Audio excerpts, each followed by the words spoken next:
You ask Tiger to solve. This deals with linear equations with one unknown. The final result is x equals 8/3. Let's solve it step by step. Simplify the expression. Expand the parentheses. Multiply the coefficients. Simplify the arithmetic. Group like terms.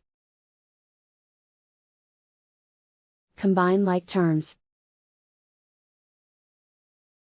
Group all x terms on the left side of the equation.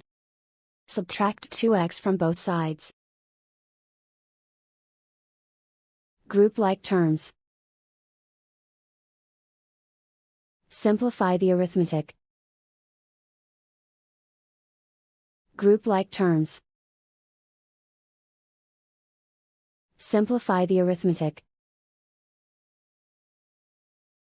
Group all constants on the right side of the equation. Add 10 to both sides. Simplify the arithmetic.